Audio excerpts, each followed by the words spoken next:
holiday traditions everywhere, food and family play a big part of celebration in Ireland. And joining us to share more about Irish holiday traditions are Anne Gerard Flynn, Philomena Hanrahan, and Sister Judith Kappenman. Ladies, it's so nice to have you here. Happy holidays. Thank you. We're going to start off with traditional decor in Irish culture. Growing up, what were some of the traditions that you had, Phil? Oh my goodness. Growing up, well, you were born in Ireland, yes, yeah. right? The traditions, they vary from county to county. And on Christmas Eve, my dad would go out in the fields and cut down a tree, and then we would decorate it with handmade ornaments or some type of ribbon. Yeah. And there was no electricity at that time.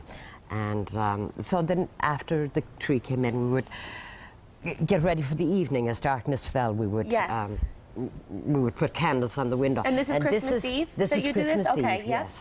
And this is the type of candle. It's a turnip, and my father would bury out a hole, carve it out a hole, and then put a candle, and then this is kind of pathetic looking, but oh, I think it's beautiful. But it's also something that you did in your family. Yes, tradition. Exactly. And another one would be this. This is get a jam jar.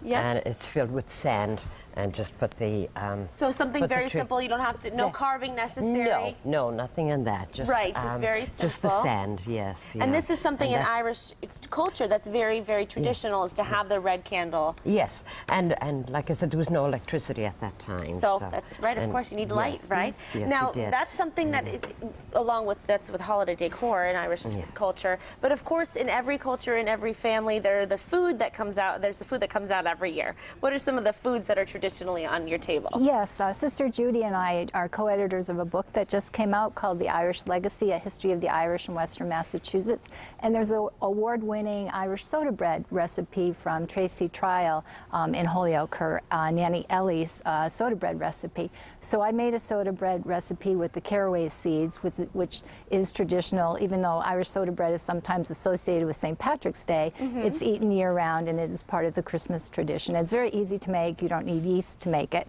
And just bake it in the oven. So that's the Irish soda bread. And also the Irish trifle. It's a common dessert in the British Isles. And again, we forget today, with all our conveniences, all the hard work that women and men too had to do by hand, you know, whipping the eggs, kneading the dough. So that I made with a pound cake. And the Irish would have probably back then had the canned berries. And so there's canned berries in it, you layer it. And I made the custard to go in between, and then just topped it with whipped cream and strawberries. And in Ireland, the tradition is to put a little sherry in there, soak the pound cake in sherry, so a little sweetness at the end of the meal. Oh, it sounds delicious. And as you earlier, that the ham would be appropriate. Yes. Goose, turkey, and roast beef too, and the potatoes and the carrots. Okay, and in addition to, of course, the decor, the food, there's also what the meaning of the holiday really is all about, right. Sister Judy. And so the candle, which is prepared here, is also a candle that was put in the window that the Holy Family would find a place here. And also their neighbors would come in and pray, but or celebrate. But the tradition was also that the rosary was prayed on Christmas Eve, and that the intentions would be for sinners and for the sick and for the immigrants, those who have left us. And then there would, of course, be attendance at the midnight mass, and then again Christmas morning. Well, it's so nice to hear about how you celebrated growing up, Phil, in Ireland, and of course, even today, how it's being celebrated here. Thank you so much for being here. Merry Christmas. Thank you. Great to have you. And you can